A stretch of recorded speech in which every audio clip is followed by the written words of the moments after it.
fica aí essas informações, fica aqui a informação a respeito desse acontecimento que tem acontecido bastante no nosso dia de hoje, e eu acredito que as pessoas elas deveriam ser habilitadas para conduzir um animal dentro dessas características, principalmente de alto drive, de combate, de caça, de proteção e etc., como as pessoas têm que ser habilitadas para conduzir um automóvel, um equipamento, um maquinário pesado, até questão de trabalho. A pessoa tem que mostrar que tem capacidade para conduzir aquela máquina, para administrar aquela função, e dogs de função também deveriam ser, da mesma maneira, pessoas capacitadas, se capacitar para administrar essa máquina dog de função, de proteção, de guarda, de combate. As pessoas devem buscar se capacitar para ter esse tipo de animal, e não é a humanização, não é o antimanejo que vai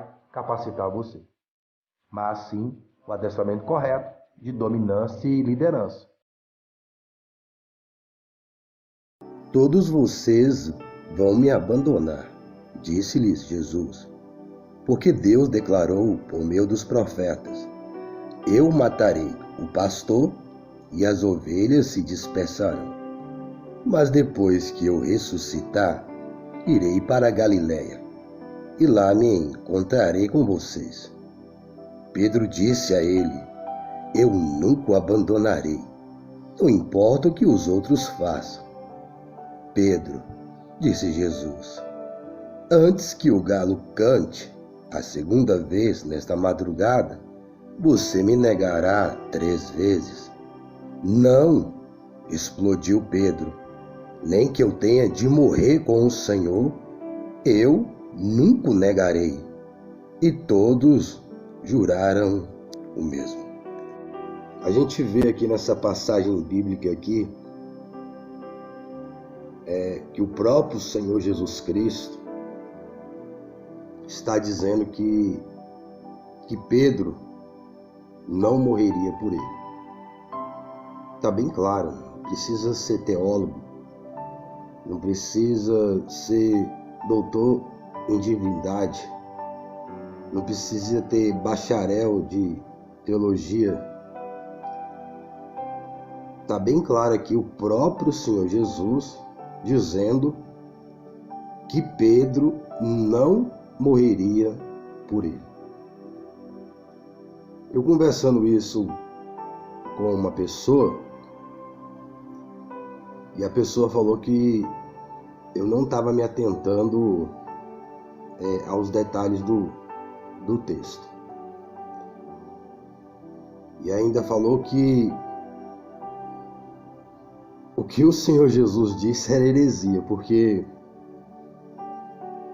ele falou que Pedro estava disposto a morrer, sim, por Jesus, porque ele cortou a orelha do soldado.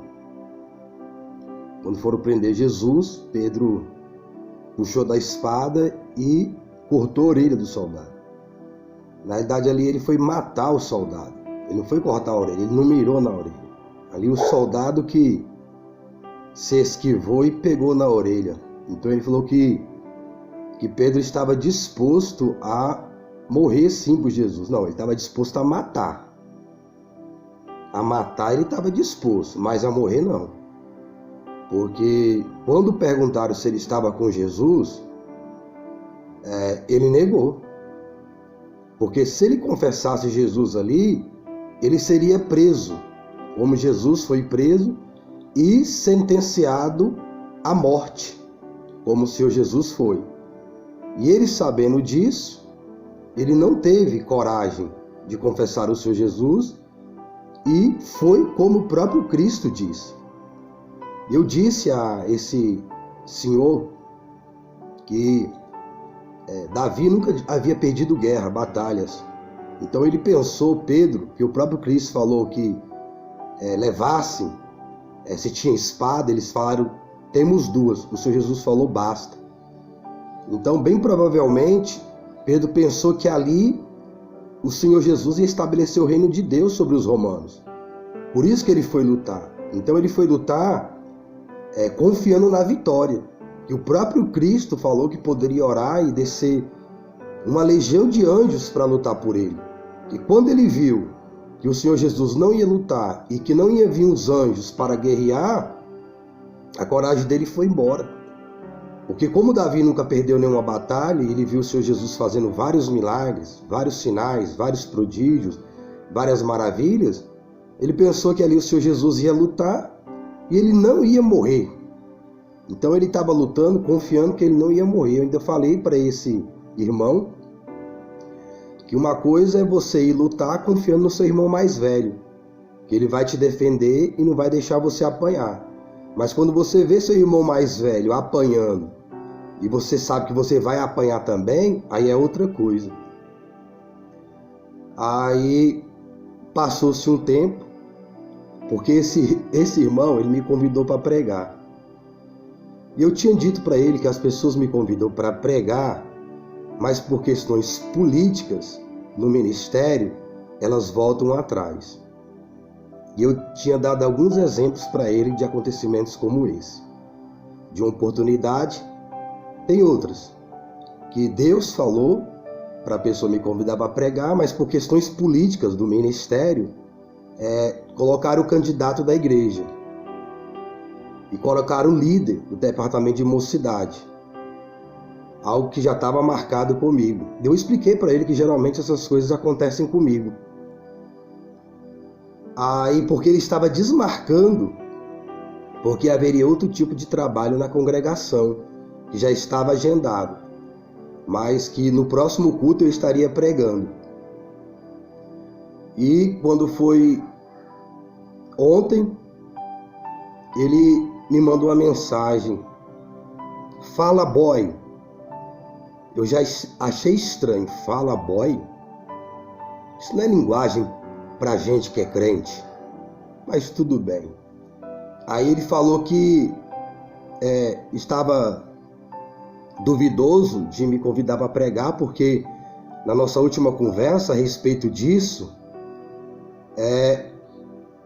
na visão dele eu estava falando heresia, quando eu estava falando nesse contexto de Pedro, porque ele disse que Pedro teria coragem, sim, Pedro foi para morrer por Jesus. E eu expliquei o que eu acabei de falar agora mesmo a respeito disso.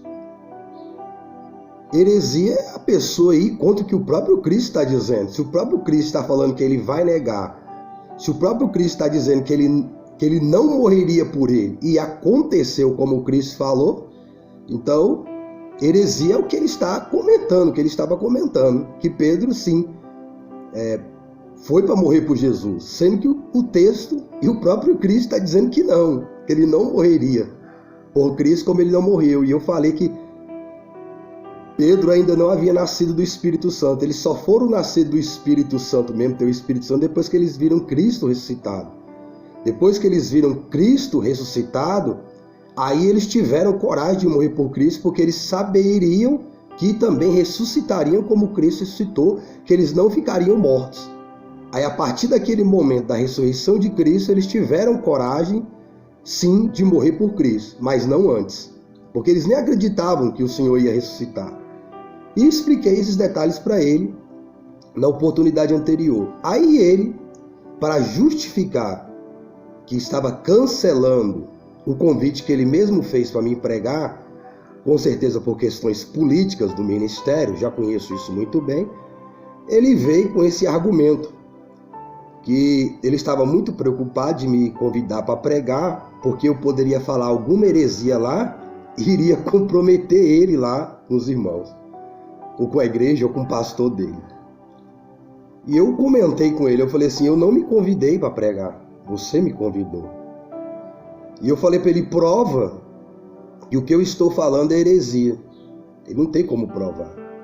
E eu ainda coloquei lá: um homem é medido pelas suas próprias palavras. Então assim, a pessoa não tem palavra, Deus fala com ele. Eu estava chegando na congregação e nós nos encontramos no estacionamento do lado de fora. E ali eu dei a paz do Senhor e ele me deu a paz do Senhor. Nós entramos para o culto, foi no domingo, uma festividade. E antes da bênção apostólica, eu saí. Quando eu saí, eu encontrei ele também saindo, ele já estava no carro para sair. E ele me perguntou, você prega? Falei, prego. Aí ele, vamos agendar para você pregar no culto de missão. Eu, tá certo. Então nós nos encontramos quando chegamos e como saindo. E quando nós fomos conversando pelo Zap, nós conversamos sobre esses detalhes. Então veio um convencimento que é o próprio Deus que estava falando com ele, como falou com os outros. Aí ele veio com esse assunto sobre Pedro. E eu trouxe o contexto que está nas Escrituras de Gênesis e Apocalipse. Porque o povo de Israel, eles imaginavam um Messias que fosse já chegar e governar sobre os romanos e fosse ser um guerreiro como Davi. Quando Cristo chegou com outro tipo de atitude, um reino interior, eles não aceitaram o seu Jesus, porque eles não veio na aparência de Davi. Por isso que os judeus não aceitaram, os líderes não aceitaram. E os discípulos, eles foram criados nessa doutrina. Então, o Senhor Jesus estava discipulando eles para entender realmente o que é o reino de Deus, nesse contexto. E eu falei isso para esse irmão. E ele não teve como ele refutar. Aí, ele falou que não poderia ser convidado naquela data que ele falou, porque haveria uma festa ali de escola dominical, mas em outra oportunidade eu estaria pregando lá. E agora ele me veio com esse argumento, que ele estava preocupado de eu transmitir heresia, porque esse contexto que eu estou trazendo aqui, ele falou que ele considera heresia, sendo que heresia é o que ele está dizendo, contradizendo o que o próprio Cristo está falando, para cancelar a minha agenda de estar lá pregando. Eu falei para ele, como já tinha falado em outra oportunidade, eu não busco a Deus para pregar em púlpito. E eu falei com ele, um dos problemas é esse, homens querendo agradar mais homens. Infelizmente a gente vive um contexto onde os homens eles querem agradar mais homens por causa de quê? Por causa de glória e honra e louvores humanos. Então ele não está preocupado se é a vontade de Deus ou não. Ele não está preocupado se vai agradar a Deus ou não. Ele está preocupado se vai agradar homens. E por isso a gente vive um esfriamento muito grande dentro do ministério. Porque boa parte dos líderes desta geração de obreiros, de crentes, eles estão mais preocupados em agradar homens do que agradar a Deus.